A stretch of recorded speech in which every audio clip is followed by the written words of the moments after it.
നമസ്കാരം. KUWJ എന്ന സംഘടന സിദ്ദിഖ് കാപ്പന്റെ കേസ് നടത്തുന്നതിൽ ഡൽഹി യൂണിറ്റ് സമ്മേളനത്തിൽ വിയോജിപ്പ് രേഖപ്പെടുത്തുകയാണ് മാധ്യമപ്രവർത്തകർ ഒന്നടക്കം. Janam TV bureau chief Gautham അനന്തനാരായണനും ക്യാമറാമാൻ ഉണ്ണികൃഷ്ണനുമാണ് സമ്മേളനത്തിൽ വിമത ശബ്ദം ഉയർത്തിയത്. കഴിഞ്ഞ ഭരണസമിതിയുടെ 2 വർഷത്തെ പ്രവർത്തനങ്ങളിൽ ഏറ്റവും നേട്ടമായത് സിദ്ദിഖ് കാപ്പൻ കേസ് നടത്തിപ്പാണെന്ന് സംഘടനാ റിപ്പോർട്ടിൽ സെക്രട്ടറി ധനുഷ് മോഹൻ പരാമർശിച്ചതാണ് പ്രതിഷേധത്തിന് കാരണമായത്. തീവ്രവാദ രാജ്യദ്രോഹ കേസ് പ്രതിയായ സിദ്ദിഖ് കാപ്പന് വേണ്ടി കേസ് നടത്തുന്നത് ട്രേഡ് യൂണിയൻ സംഘടനയ്ക്ക് യോജിച്ച പ്രവർത്തനമല്ലെന്ന് ജനം ബ്യൂറോ ചീഫ് ഗൗതം അനന്തനാരായണൻ തുറന്നടിച്ചു. ജനം ടിവിക്ക് ഇക്കാര്യത്തിൽ KUWJ നിലപാടിനോട് യോജിക്കാൻ കഴിയില്ലെന്ന് ഗൗതം വ്യക്തമാക്കി.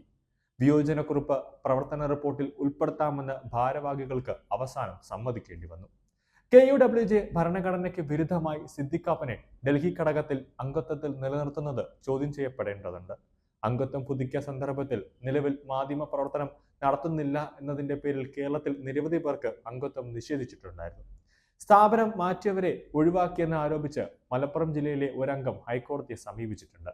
തൃശൂരിലും 2 പേർക്ക് അംഗത്വം പുതുക്കാൻ അനുമതി നൽകിയിട്ടില്ല. സ്ഥലം മാറിയാൽ ഉടൻ അംഗത്വം പുതുക്കിയ സ്ഥലത്തേക്ക് മാറ്റണമെന്നും യൂണിയൻ ഭരണഘടനയിൽ വ്യക്തമാക്കിയ ഒരു കാര്യം തന്നെയാണ്. സിദ്ദിഖ് കാപ്പൻ നിലവിൽ മാധ്യമ സ്ഥാപനങ്ങളിലൊന്നും ജോലി ചെയ്യുന്നില്ല. ജാമ്യ വ്യവസ്ഥ അനുസരിച്ച് 1.5 വർഷമായി മലപ്പുറത്താണ് താമസം. എല്ലാ ആഴ്ചയും വേങ്ങര പോലീസ് സ്റ്റേഷനിൽ ഹാജരാകണമെന്ന് വ്യവസ്ഥയുണ്ട്. ലക്നൗ കോടതിയിൽ ഹാജരാക്കാൻ പോകുമ്പോഴും പോലീസ് സ്റ്റേഷനിൽ വിവരം അറിയിക്കണമെന്ന ഒരു വ്യവസ്ഥ നിലനിൽക്കുന്നുണ്ട്.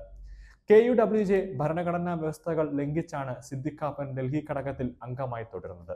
UPയിലെ അത്രസിൽ കൂട്ടബലാത്സംഗത്തിനിരയായി കൊല്ലപ്പെട്ട ദളിത് പെൺകുട്ടിയുടെ വീട് സന്ദർശിക്കാനുള്ള യാത്രക്കിടെയായിരുന്നു 2020 ഒക്ടോബർ 5-ന് സിദ്ദിഖ് കാപ്പനെ UP പോലീസ് അറസ്റ്റ് ചെയ്തത്. രാജ്യദ്രോഹം, സമുദായങ്ങൾക്കിടയിൽ ശത്രുത വളർത്തൽ, ഭീകരപ്രവർത്തനത്തിന് ഫണ്ട് സമാഹരിക്കൽ തുടങ്ങിയ കുറ്റങ്ങളാണ് കാപ്പനെതിരെ ചുമത്തിയത്. കാപ്പനെതിരെ EDയും കേസെടുത്ത് അന്വേഷണം നടത്തി. അതിനുശേഷം ജാമ്യം കിട്ടി. സുപ്രീം കോടതിക്ക് ജാമ്യം അനുവദിച്ചതിനു ശേഷമാണ് നിലവിൽ മലപ്പുറത്ത് അദ്ദേഹം താമസിക്കുന്നത്.